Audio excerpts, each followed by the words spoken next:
Cricket ಜಗತ್ತಿನ interesting ಸುದ್ದಿಗಳನ್ನ quick ಆಗಿ ಹೇಳ್ತೇನೆ ಕ್ರಿಕೆಟ್ ರೌಂಡಪ್ನಲ್ಲಿ. ನಾನು ಶಾಂತಾ, ನೀವು ಸುದ್ದಿಯಾನದ ಸಬ್ಸ್ಕ್ರೈಬರ್ ಆಗೋದಕ್ಕೆ ಮರಿಬೇಡಿ. ದುಲೀಪ್ ಟ್ರೋಫಿಯಿಂದ ಟೀಂ ಇಂಡಿಯಾದ ಸ್ಟಾರ್ ಆಟಗಾರರಿಗೆ ವಿಶ್ರಾಂತಿ ನೀಡಿದ್ದು ಏಕೆ ಎಂಬ ವಿಚಾರ ಈಗ ರಿವೀಲ್ ಆಗಿದೆ. ನಾಯಕ ರೋಹಿತ್ ಶರ್ಮಾ, ವಿರಾಟ್ ಕೊಹ್ಲಿ, ಆರ್ ಅಶ್ವಿನ್ ಹಾಗೆ ಜಸ್ಪ್ರೀತ್ ಬುಮ್ರಾ ಸೇರಿದಂತೆ ಕೆಲ ಆಟಗಾರರಿಗೆ ರೆಸ್ಟ್ ನೀಡಲಾಗಿತ್ತು. ಟೀಂ ಇಂಡಿಯಾ ಮುಂದಿನ ಕೆಲ ತಿಂಗಳುಗಳಲ್ಲಿ 10 ಟೆಸ್ಟ್ ಪಂದ್ಯಗಳನ್ನು ಆಡಬೇಕಿದೆ. ಈ ಅವಧಿಯಲ್ಲಿ ಟೀಂ ಇಂಡಿಯಾ ಆಸ್ಟ್ರೇಲಿಯಾ ಪ್ರವಾಸವನ್ನು ಕೂಡ ಕೈಗೊಳ್ಳಬೇಕಿದೆ.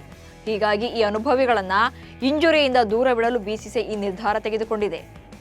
ಎಸ್ಎ ಟಿ20 ಲೀಗ್ನಲ್ಲಿ ರಾಜಸ್ಥಾನ ರಾಯಲ್ಸ್ ಫ್ರಾಂಚೈಸಿ ತಂಡವಾದ ಪಾರ್ಲ್ ರಾಯಲ್ಸ್ ಪರ ಇದೇ ಮೊದಲ ಬಾರಿಗೆ ದಿನೇಶ್ ಕಾರ್ತಿಕ್ ಕಣಕ್ಕಿಳಿಯಲಿದ್ದಾರೆ. ಈ ನಡುವೆ ದಿನೇಶ್ ಕಾರ್ತಿಕ್ ತನಗಾದ ಹಾರರ್ ಎಕ್ಸ್ಪೀರಿಯನ್ಸ್ ಬಗ್ಗೆ ಮಾತನಾಡಿದ್ದಾರೆ. ದಿನೇಶ್ ಕಾರ್ತಿಕ್ 2013ರಲ್ಲಿ ಟೀಂ ಇಂಡಿಯಾ ಪರ ಆಡ್ತಿದ್ರು. ಈ ಟೈಮ್ನಲ್ಲಿ ದಕ್ಷಿಣ ಆಫ್ರಿಕಾ ಪ್ರವಾಸವನ್ನು ಕೈಗೊಂಡಿದ್ರು. ಆಗ ತಮ್ಮ ಕೋಣೆಯಲ್ಲಿಯೇ ಅತಿಮಾನುಷ ಶಕ್ತಿಯ ಚಲನೆಯ ಅನುಭವವನ್ನು ಎದುರಿಸಿದ್ದೇನೆ ಅಂತ ದಿನೇಶ್ ಕಾರ್ತಿಕ್ ಹೇಳಿದ್ದಾರೆ. ನಾನು ರಾತ್ರಿಯಲ್ಲಿ ಕೋಣೆಯಲ್ಲಿ ಮಲಗಿರುವಾಗ ನನ್ನ ಕೋಣೆಯಲ್ಲಿ ಅಗೋಚರ ಶಕ್ತಿ ಓಡಾಡಿದ ಅನುಭವ ಆಗಿತ್ತು. ಆದರೆ ಆ ರಾತ್ರಿ ನಾನು ನಿಖರವಾಗಿ ಏನನ್ನು ನೋಡಿದೆ ಎಂಬುದು ನನಗೆ ತಿಳಿದಿಲ್ಲ ಎಂದು ಡಿಕೆ ತಾನು ಕಳೆದ ಭಯಾನಕ ರಾತ್ರಿಯ ಬಗ್ಗೆ ಮಾತನಾಡಿದ್ದಾರೆ. ಇದೀಗ ಮತ್ತೊಮ್ಮೆ ದಕ್ಷಿಣ ಆಫ್ರಿಕಾದಲ್ಲಿ ಆಡೋಕೆ ರೆಡಿಯಾಗಿದ್ದಾರೆ. Team India star cricketer Virat Kohli ಪದೇ ಪದೇ ರೆಸ್ಟ್ ಮಾಡ್ತಾ ಇರೋದು ಓಕೆ, ಆದರೆ ಫಾರ್ಮ್ಗೆ ಮರಳ್ತಾ ಇಲ್ಲ ಯಾಕೆ ಎಂಬ ಪ್ರಶ್ನೆ ಎದುರಾಗಿದೆ. ದುಲೀಪ್ ಟ್ರೋಫಿ ಟೂರ್ನಿಯಲ್ಲಿ ಕೊಹ್ಲಿ ಆಡ್ತಾರೆ ಅಂತಾನೆ ಹೇಳಲಾಗಿತ್ತು. ಆದ್ರೀಗ ವಿರಾಟ್ ಕೊಹ್ಲಿ ಮತ್ತೆ ಸುದೀರ್ಘ ವಿಶ್ರಾಂತಿಯ ಮೊರೆ ಹೋಗಿದ್ದಾರೆ. ಲಂಡನ್ನಲ್ಲಿ ಬೀಡು ಬಿಟ್ಟಿರೋ ಕೊಹ್ಲಿ ಕಂಬ್ಯಾಕ್ ಮಾಡೋದು ತಿಂಗಳ ಬಳಿಕವೇ.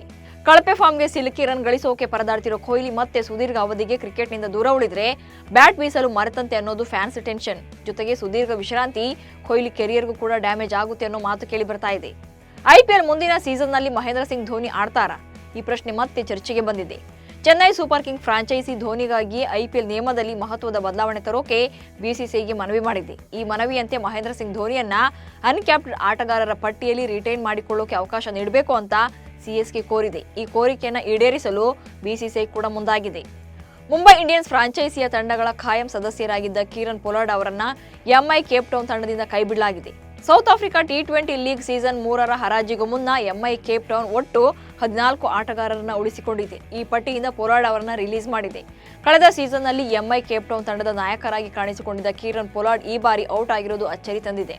ಗಯಾನಾದ ಪ್ರಾವಿಡೆನ್ಸ್ ಸ್ಟೇಡಿಯಂನಲ್ಲಿ ನಡೀತಾ ಇರುವ ವೆಸ್ಟ್ ಇಂಡೀಸ್ ಹಾಗೆ ಸೌತ್ ಆಫ್ರಿಕಾ ನಡುವಿನ ಟೆಸ್ಟ್ 2ನೇ ಪಂದ್ಯ ರೋಚಕತೆಗೆ ಸಾಕ್ಷಿಯಾಗಿದೆ. ಆಫ್ರಿಕಾ ತಂಡವು ಕೇವಲ 160 ರನ್ ಗಳಿಸಿ ಪ್ರಥಮ ಇನ್ನಿಂಗ್ಸ್ ಕೊನೆಗೊಳಿಸಿತ್ತು. ದ್ವಿತೀಯ ದಿನದಾಟದ ಮುಕ್ತಾಯದ ವೇಳೆಗೆ ಸೌತ್ ಆಫ್ರಿಕಾ ತಂಡ 5 ವಿಕೆಟ್ಗಳನ್ನು ಕಳೆದುಕೊಂಡು 223 ರನ್ಗಳನ್ನು ಕಲೆ ಹಾಕಿತ್ತು. ವಿಶೇಷ ಅಂದರೆ ಮೊದಲ ದಿನದಾಟದಲ್ಲಿ 17 ವಿಕೆಟ್ಗಳ ಪತನಕ್ಕೆ ಸಾಕ್ಷಿಯಾಗಿದ್ದ ಈ ಪಂದ್ಯ 2ನೇ ದಿನದಾಟದ ಅಂತ್ಯಕ್ಕೆ 25 ವಿಕೆಟ್ ಕಳೆದುಕೊಂಡಿದೆ. ಕ್ರಿಕೆಟ್ ಲೋಕದಲ್ಲಿ ಸಚಿನ್ ತೆಂಡೂಲ್ಕರ್ ನಿರ್ಮಿಸಿರೋ ದಾಖಲೆ ಮುರಿಯುವ ಮತ್ತೊಬ್ಬ ಬ್ಯಾಟ್ಸ್ಮನ್ ಅಂದರೆ ಅದು ವಿರಾಟ್ ಕೊಹ್ಲಿ. ಈಗಾಗಲೇ ಸಚಿನ್ ಅವರ ಹಲವು ದಾಖಲೆಗಳನ್ನು ಕೊಹ್ಲಿ ಬ್ರೇಕ್ ಮಾಡಿದ್ದಾರೆ. ಇನ್ನು ಸಚಿನ್ ಕೂಡ ತನ್ನ ಈ ದಾಖಲೆಗಳನ್ನು ವಿರಾಟ್ ಕೊಹ್ಲಿ ಅಥವಾ ರೋಹಿತ್ ಶರ್ಮಾ ಮುರಿಯಬೇಕು ಎಂದು ಬಯಸಿದ್ರು. ಇದೀಗ ಆಸ್ಟ್ರೇಲಿಯಾದ ಮಾಜಿ ನಾಯಕ ರಿಕ್ಕಿ ಪಾಂಟಿಂಗ್ ಇದಕ್ಕೆ ತದ್ವಿರುದ್ಧವಾದ ಹೇಳಿಕೆ ನೀಡಿದ್ದಾರೆ. ಇಂಗ್ಲೆಂಡ್ ಬ್ಯಾಟ್ಸ್ಮನ್ ಜೋ ರೂಟ್ ಅವರು ಮಾತ್ರ ಟೆಸ್ಟ್ ಕ್ರಿಕೆಟ್ನಲ್ಲಿ ಸಚಿನ್ ತೆಂಡೂಲ್ಕರ್ ಅವರ ದಾಖಲೆಯನ್ನು ಮುರಿಬಹುದು ಎಂದಿದ್ದಾರೆ.